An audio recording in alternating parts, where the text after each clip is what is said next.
Great. Thank you everyone for taking out time. Today I'm going to talk about the Prisma browser. It's a unique solution that we launched late last year. And one of the reasons for foraying into this domain is primarily because if you look at what is the most used application on your system, and I'm probably sure that you're going to say the browser, right? Majority of our apps have shifted to the browser, and this is where we are seeing attackers have also started targeting this new attack vector. And which is why this session is called Browsing Bravely with Prisma Browser. Right? My name is Ashish, and I'm going to lead you for the next 45 odd minutes across what is the Prisma browser about, what are the kind of challenges that it solves, what are the use cases that a lot of our customers are using the Prisma browser for. And I hope that you'll actually see this in action when I do the demo as part of this session. Right? So starting off, why did we start off and decide that the browser is something that we need to secure, right? The browser market has been static for almost the last decade or so. You've had Chrome, Firefox, and Edge that have been the primary, workforce browsers. The reason for this new investment, and primarily the reason why we decided that the browser is the new frontier, is because if you look at today, almost every application that you use is browser based. Any new SaaS application that you are onboarding into the organization is browser based as well, right? But a browser has traditionally not been something that we manage. We manage the periphery around it, right? The endpoint that it resides on is managed. The network that it goes through is managed. But a browser traditionally has not really been managed or been secured, right? Now, attackers have started figuring out that this is a new vertical, this is a new way that I can actually infiltrate the end user. One of the most recent, I would say, cyber hijacks was an extension, a very popular extension, a legitimate extension that was hijacked by attackers and was used to compromise, users that had deployed this extension. Along with this extension, there were 35 other extensions on the Chrome Web Store that were also compromised by the attackers. This allowed the attackers to steal sensitive data from the browser. Now, what does that sensitive data mean? One of the most important pieces of that is cookies. With these cookies, the attackers could reuse them on any other device and be able to bypass the IDP and the IAM solutions of the organizations. That's how serious it was. 2.6 million people were using these 35 extensions across the globe. Imagine the scale and the ease with which these attackers could steal and gain access to credentials very easily. And this is just one of few attacks that are now targeting browsers. We are seeing a lot more innovative tactics and techniques that attackers are using on the browser itself. The second is that we're seeing is the rise of Gen AI and SaaS. With a lot of organizations transitioning finally to SaaS, we're seeing that the browser is where we need to look at data activities, data interaction, and transactions. With Gen AI, it's no longer files that we have to look at. We also have to look at the kind of activity that the user is doing. Right? And this brings a very new and different paradigm around data security as well.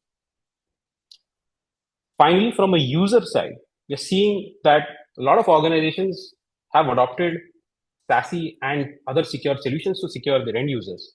But one important factor that remains is third-party workers and contractors.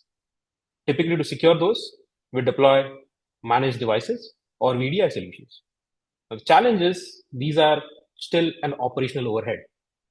There are still different vectors that users can steal data out. We're seeing a lot of data compromises originating from such endpoints. And this is where securing that sensitive data that is also ultimately accessed through a browser is also an important piece. Like I was talking about, there are new techniques that attackers are figuring out. And one of the most innovative new techniques is called a reassembly attack. Today, a browser is not just a normal application. A browser itself is a powerful compiler. With JavaScript, a browser can actually compile code and deliver an application right in the browser itself. A WebAssembly is a very well-known library of JavaScript that a lot of modern SaaS applications use. This allows the browser to act like a thick application but in the browser tab. Now, what attackers are starting to do is rather than sending payloads which are files, which could get caught by your network security solutions, which could get caught by a SWG, they do not send it as a file. They rather compile the code right in the browser, and this is delivered silently on the browser itself, which means on the network, there's no file, it's just plain code, and the browser is compiling that into an actual application, a Trojan horse of sorts. And this is where a blind spot is created across a security infrastructure, right? And this is why you need last mile visibility, the ability for a browser itself to perform security and be able to detect this. So this is where I introduce you to Prisma Access browser. So Prisma Access browser is a secure enterprise browser that we built on Chromium. It is built using the same Chromium engine that runs on your Edge, Arc, Google Chrome, and other browsers as well. And the reason for doing that was to keep the native UI and the user experience as seamless as for users. Right? But this browser has been built from the grounds up to ensure that we are able to detect and protect from modern threats. And how does it do that? It first builds a secure environment on the end user. Think about it like this is a bubble, right? This bubble is built on the end user device. And you as in the organization control what goes into the bubble and what goes outside of the bubble, what happens in that bubble as well, on any device. So it could be a managed device of the organization, but it will also be an unmanaged device, right? It could be a personal device, a BYO device, it could be any device where this bubble is built. You will define last mile zero trust based policies based on who's the user, what is the device they're coming in from, the posture of the device, and what application they need to access to. But we also add activity based access as well. What kind of activity that you want to allow this user to perform.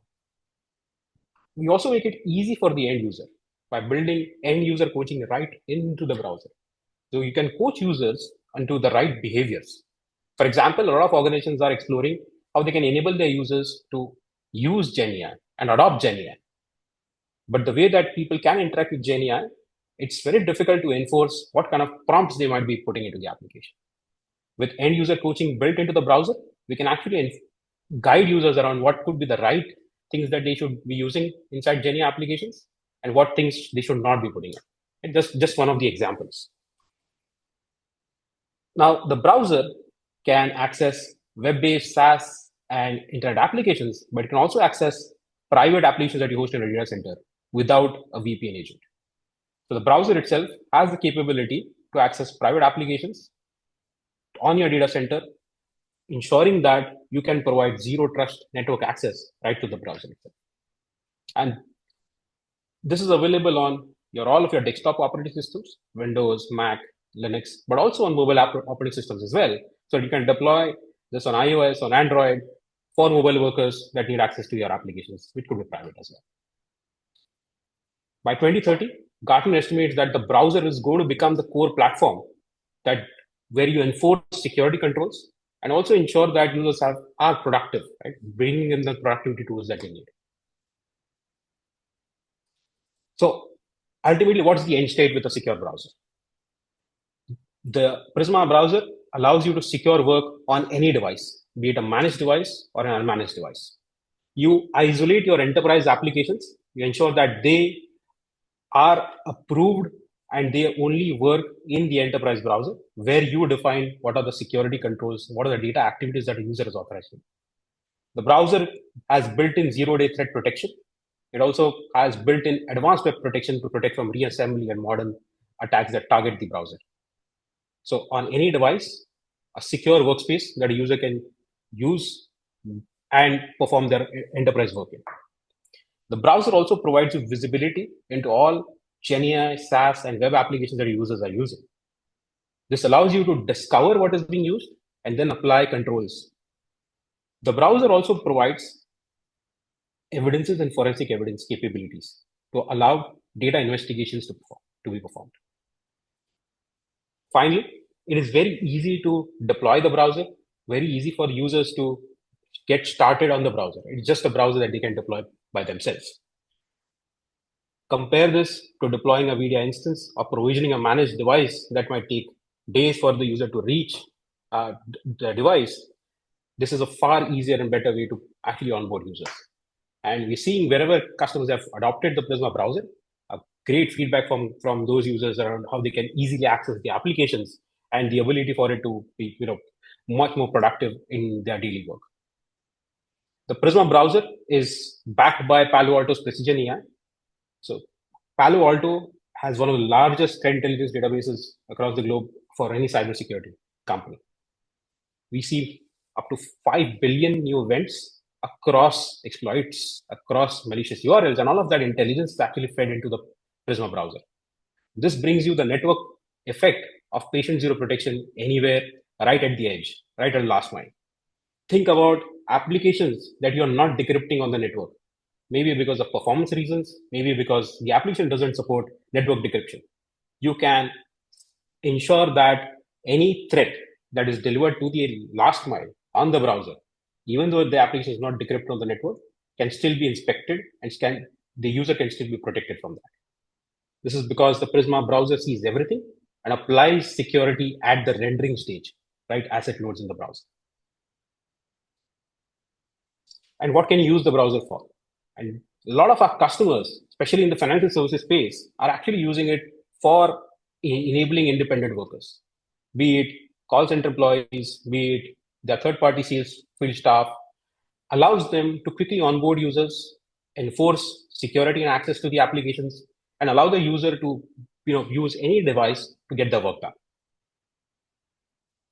As you'll see in the demo further, the broad range of data security controls that are available ensure that your organization's data is protected on any device. The browser also enables you to allow users to use their personal devices for enterprise applications. Fearlessly enable BYOD, ensuring that that secure bubble protects your data. GenAI usage is also a very popular use case as well, enabling users to safely use GenAI, allowing the right set of controls around what kind of data activities are carried out in GenAI applications, and also getting visibility on the type of actions. These are very critical use cases that I'll further demonstrate in the demo. Finally, VDI reduction. In fact, we did a survey across all of our customers, and we identified that out of all of the organizations that have deployed VDI, almost 85% of the work that users do within that VDI is actually web-based. All of the applications inside are web-based. You can reduce VDI where the applications that are used specifically within the web can be used directly in the Prisma browser without requiring a desktop OS. On any device, the same level of control, or rather greater control on data with secure access to the application. The Prisma browser also supports RDP, SSH, and VNC protocols, which means if there is a need for external access on RDP or some thick application, you can provide access using that. Additionally, we also provide capabilities wherein we can integrate with a DAS to provision, if need be, a thick application access as well, all right in the browser. So this allows you to reduce the VDI spend where you would be spinning up dedicated desktop OSs for users. You can actually reduce that and only spin it only for the specific required thick applications that's needed. A lot of other use cases, which I think when I go into the demo, you'll actually see them live. But a very crucial and critical use case that we're also seeing is the privileged access management use case. With Prisma browser's capability of enabling web and non-web traffic such as RDP and SSH, we've also added capabilities for session recording and password management.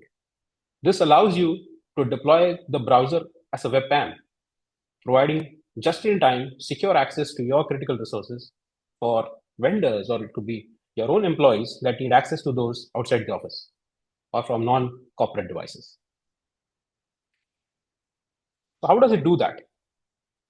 The first is ensuring zero trust access. I call this zero trust browser access because a browser inherently has access to a lot more attributes compared to an agent. With the Prisma browser, you can enforce a scope that looks at who is the user, what are the risk scores, what is the device that the user is logging in from, and its posture, the network they're on, whether I'm in the office, I'm outside the office in a public network, or a location, whether I'm in India, outside the India, or any other country. What application I'm accessing to? It could be a URL or a web category. It could be a specific SaaS application or an unmanaged app that the organization uses, a Gen AI application, or even a private application that I host in the environment. Further, you can deep dive and add controls based on what is the account that I'm trying to use in that application. Am I using a corporate account? Am I using a personal account?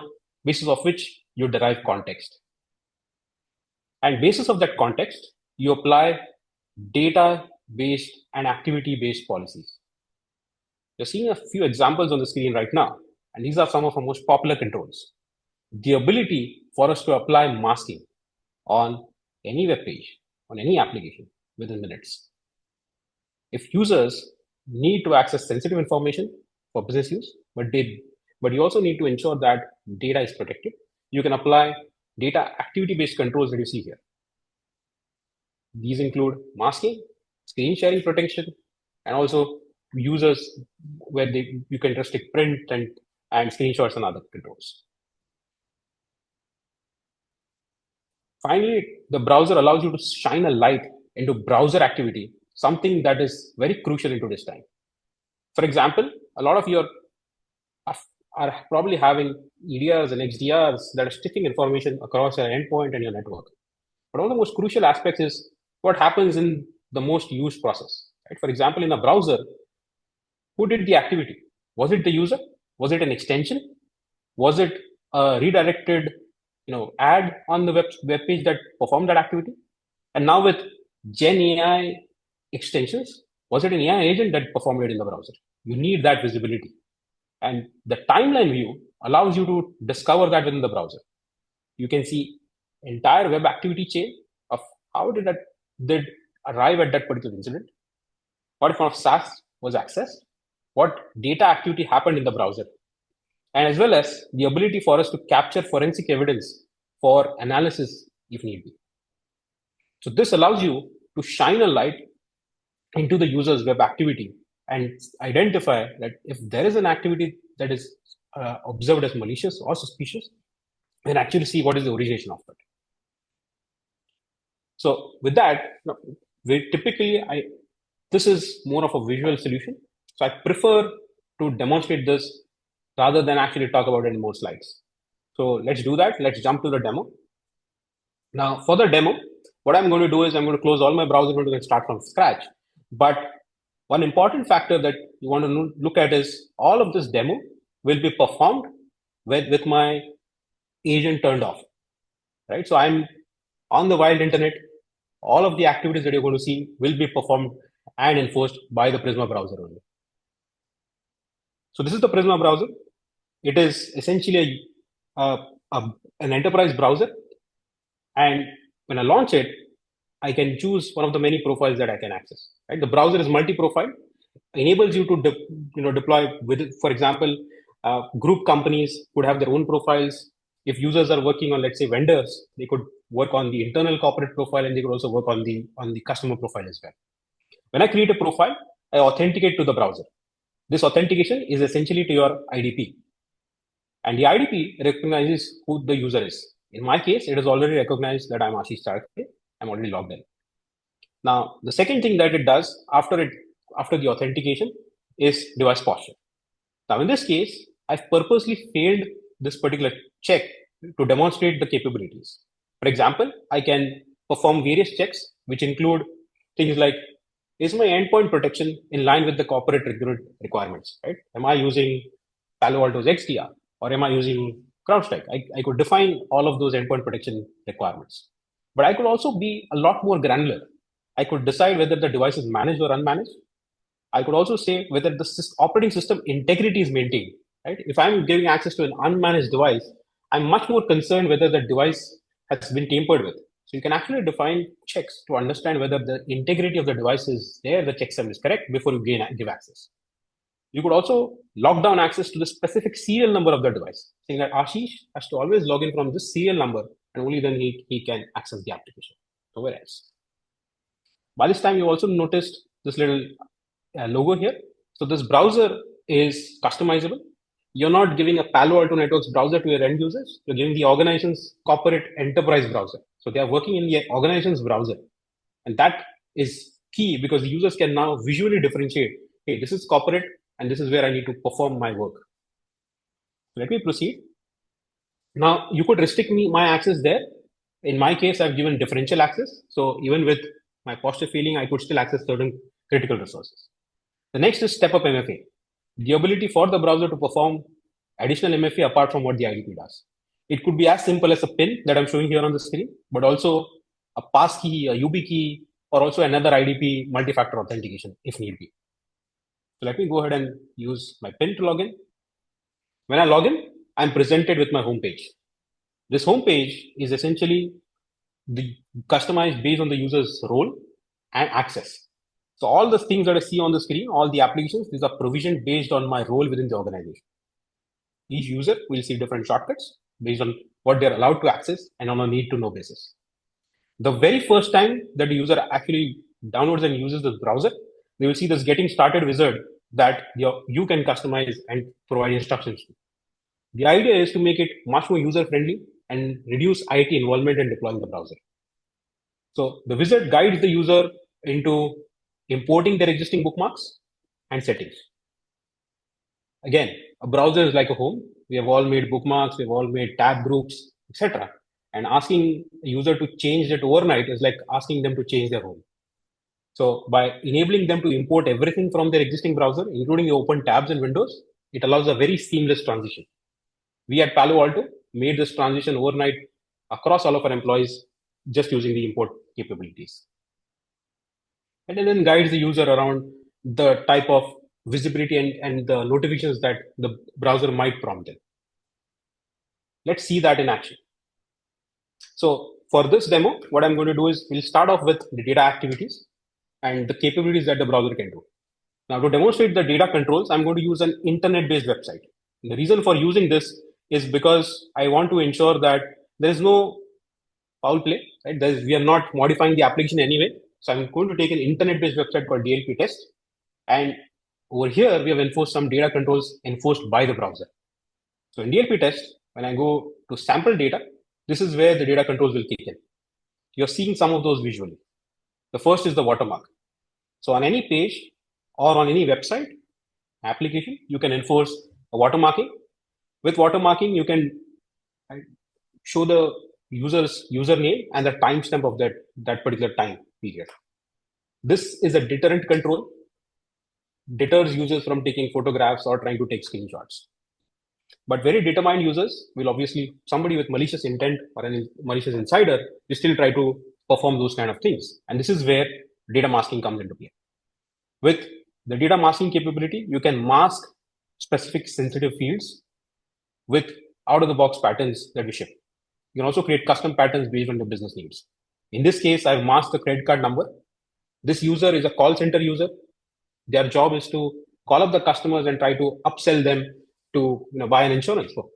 But for the job, they just need to know the last 4 digits to authenticate the customer. You don't need to know the entire credit card number. I've spoken to a lot of customers over the last year, and I asked them, how much time would it take to mask this in the application itself?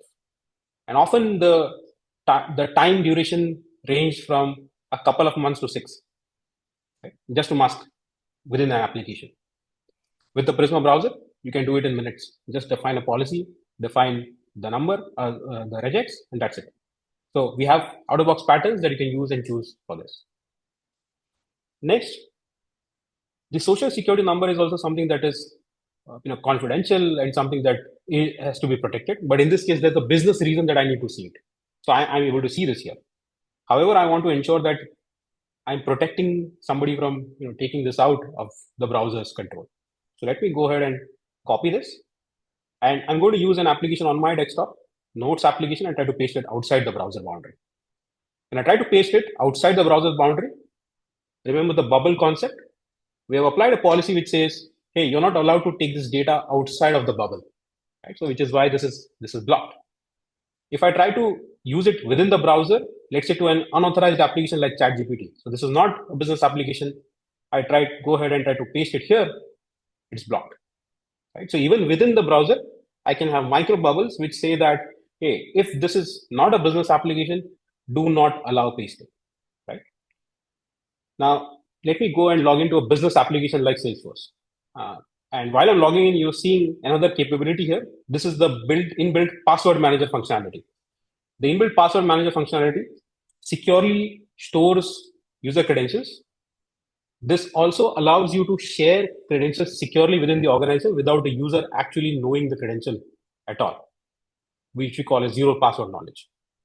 So Salesforce for me is a business application. And let's say I've called up this customer, they have agreed to buy the policy, and now I need to, update the SWGs record. If I restricted all clipboard access, what would mean that I have to actually type all of that data here. This would mean that there's a productivity loss.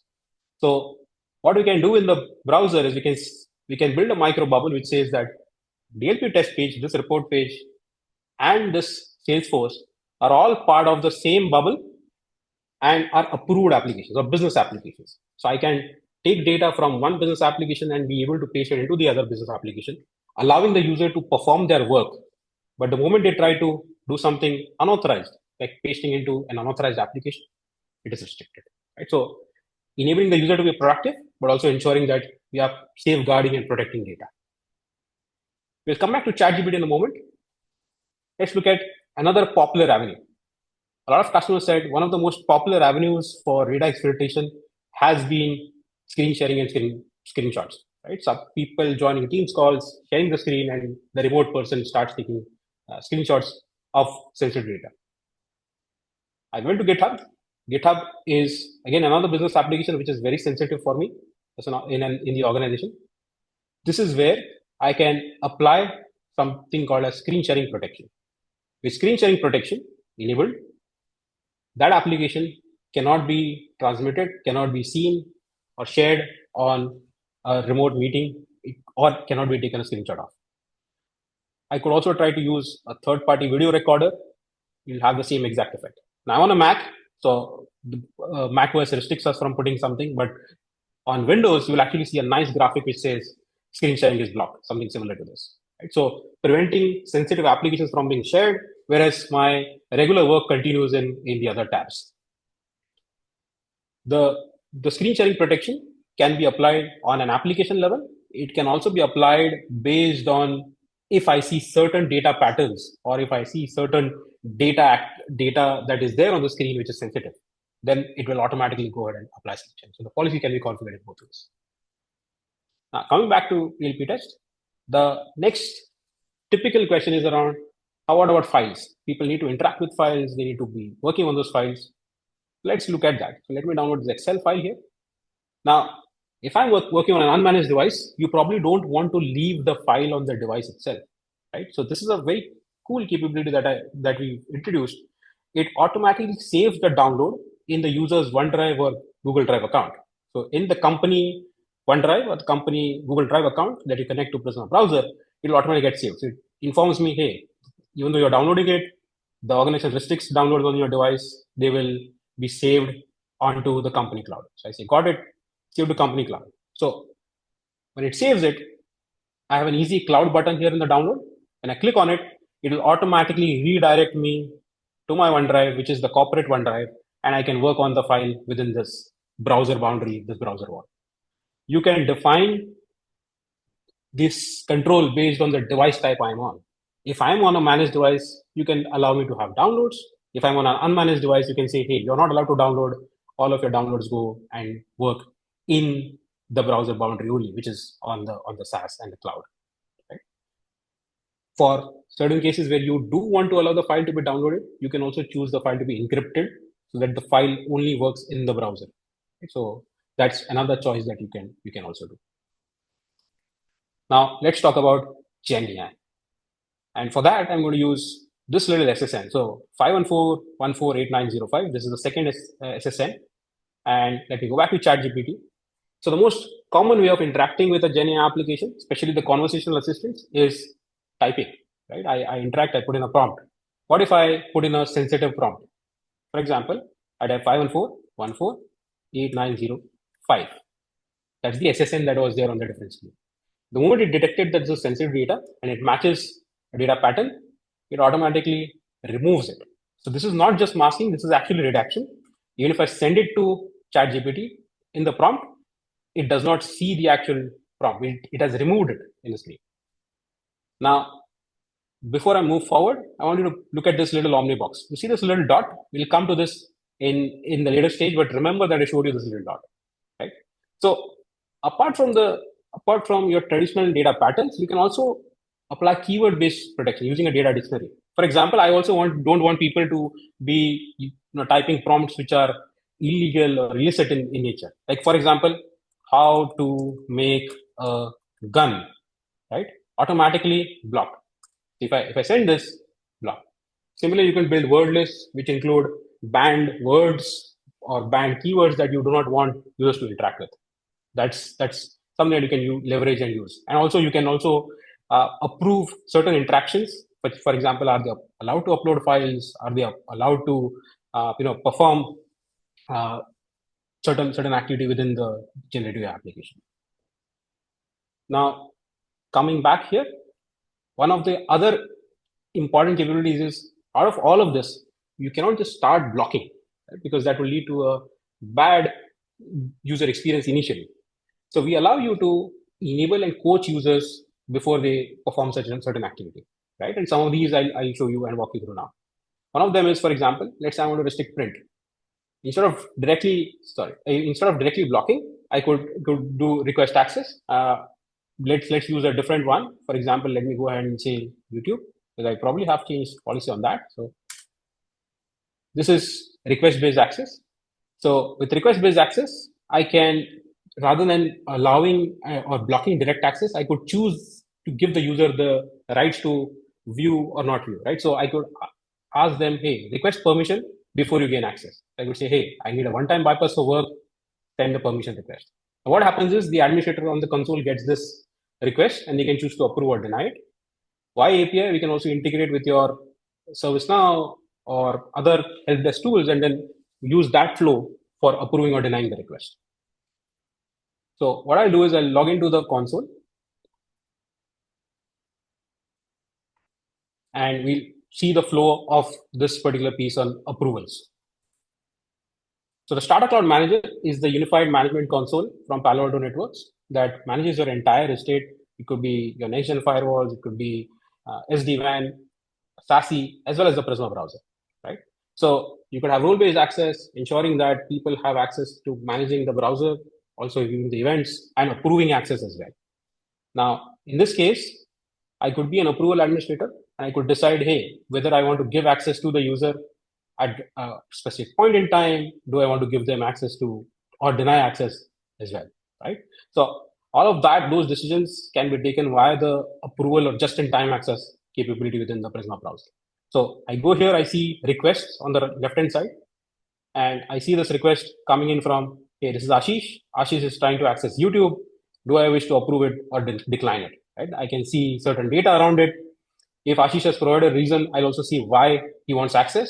I can say, okay, do I want to approve or decline? Let me say, hey, I'm approving you just for 10 minutes. Go ahead and submit.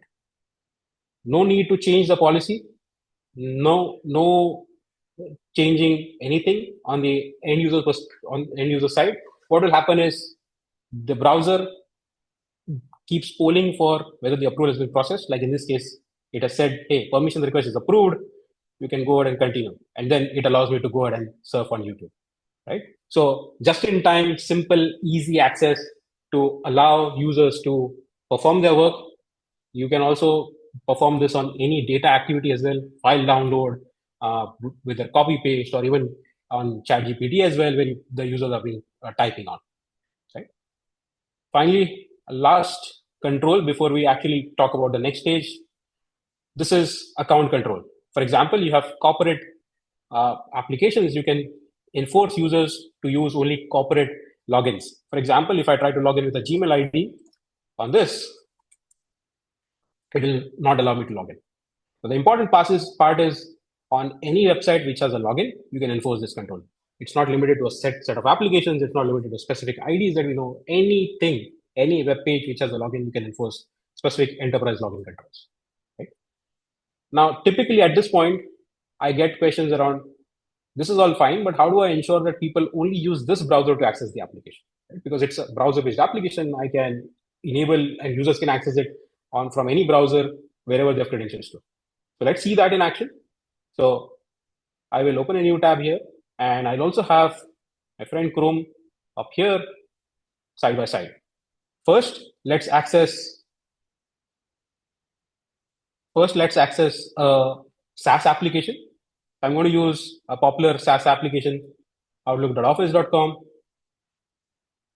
I'm going to use this account, ashish at 0degrees.cloud, and try to log in. You see that while it says my sign-in is successful, it says that I'm signing in from a browser that is not approved. This is using the conditional access control within the IDP and enforcing that the sign-in has actually to come from the Prisma browser, which is authorized for my organization, and no other browser. So we have integrations with any IDP, any SAML 2.0 or OIDC-based IDP that can enforce conditional access. So it's the same account on the left-hand side where I'm able to log in on the same machine using the Prisma browser, but on the right-hand side on Chrome, it's not approved. So this is a very popular way specifically for any enterprise application that we could enforce and use. Right now, what about applications which are not integrated with the IDP? Right. For example, a very popular use case is Gen AI application. That's one of the most common things that a lot of our customers ask us. So this is Edge, and for other browsers, we have something called as the PAB extension. You can choose to deploy this on all of your managed users, where the Prisma browser extension on those browsers allows you to gain visibility at the last mile on regular browsers like Edge, Chrome, and any other browser. Apart from that, it has a unique capability called as redirection. So, for example, if I go to Claude.ai, this it recognizes is a generative AI application. And as an organization's policy, I've been told that, hey, you cannot access this in your regular browser. You have to use the Prisma Access browser. So when I click on that, it redirects me back to Prisma browser. And here I can choose to continue, say, give a reason here, I need a one-time bypass of work, and proceed. And that's how I can access Cloud. Allowing you to provide users with a policy, allowing users to be coached and allowed access to only sanctioned or unsanctioned Gen AI applications. You could write specific policies which says, hey, if it's a sanctioned application like ChatGPT Enterprise, you can perform anything. If it's an unsanctioned app, there are certain restrictions that are going to apply. Right? So the browser extension allows you to quickly deploy and enforce access to Prisma browser. You can make this automated as well. Instead of me clicking on this button, it can automatically open up Prisma browser and automatically go to the website as well, delivering a great user experience. Right. Now, finally, let's look at for the admin, how's the experience, right? So if you remember that little dot, we are going to come to it very, very soon. So on the admin side, you have an entire visibility across your browsing estate. Now, I started off this with one key risk on the browser, that is the extensions, right? Extensions are essentially browser helper objects, and these helper objects have extensive power on the browser. They can reach out of the browser, interact with the desktop app, they can perform functions on websites, they can scrape websites.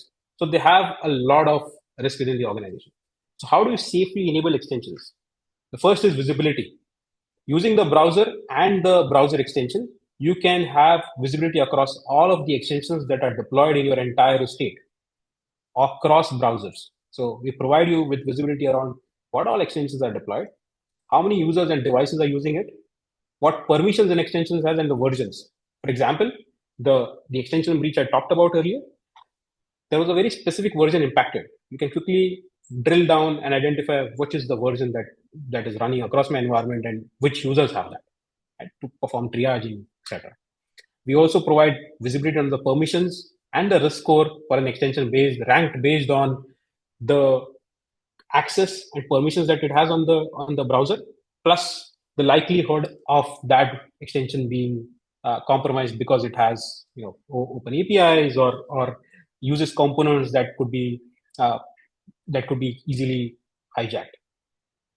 Now, the browser has rich events, and it has been tracking all of my activity that I've been doing in the past half an hour or so. For example, if you recollect, I was on ChatGPT and I was trying to type something. So for example, it detected that, hey, this is Ashish who's the user, was accessing ChatGPT, and there was a classifier that was detected, which is a social security number, right? So it tells me that, hey, he tried to type using typing guard, was typing one social security number, and which is what it matched in the policy. But how do I really know that this is exactly what it did? Right? This is where that little dot comes into play. With the Prisma browser, I can enforce uh, forensic evidence collection, such as event recordings. So in this case, the browser can collect recordings of specific sensitive activities that you want. So you could say that, hey, this is a high risk application, like generative AI is a high risk application for me. Any sensitive prompts that are being typed, record a small event so that I can investigate, I can identify what happened. Right? Again, delivered by policy. If you do not want an event recording, you can also do a screenshot, which takes a little screenshot of that particular event. Now, the value of this is, how does user actually arrive to this? Right? As part of data investigation, we want to know whether this was intentional or this was an accident. So using the investigate view, I can build a timeline of the user's activity. I can see in that specific session, right, in the specific session, what has the user done? How many apps has he accessed? What kind of activities have been performed in this, to be able to drill down and identify whether this was intentional or not. I can view the timeline right from the start and see all of the actions where access was curtailed. So all the red actions are where there were offenses, there were notes that the browser identified that were hitting policy. As you see here, now website was accessed, it was restricted initially, and then the permission was given and granted. So you can go across this timeline, identify and see what happened. In this case, for example, there were multiple events, it included a protected browsing event as well. So simple, easy visibility within the browser. Now, in the interest of time, there's a lot of capabilities, especially security capabilities, and the ability for us to detect threats, the ability for us to perform enterprise browsing controls and security, but time is limited. So what I'm going to do is I'm going to show you just one example of how we bring security into the enterprise browser, right? So not sure how many of you know this, but a browser has access to a lot of APIs. These APIs were built considering consumers in mind. A browser was essentially a consumer product that has been co-opted into the enterprise because the applications moved into the browser. But a lot of those APIs are turned on by default when you don't have any use for them in the enterprise. And attackers have access to those. They can perform activities, they can perform illicit control over them. So for demonstration, I'm going to use a very simple API, which is called the Web Bluetooth API. So on the right-hand side, I have Google Chrome. On the left-hand side, I have Prisma Access Browser. On Google Chrome, when I say all devices and get Bluetooth device info, it goes and searches for Bluetooth devices across my environment. So where I'm sitting, it identifies all the Bluetooth devices near me. This is a key risk in enterprise, because why does a browser really need Bluetooth? If you really think of it, there's only one use case, which is passkeys. Apart from that, in an enterprise, not really a useful thing, but it's turned on by default.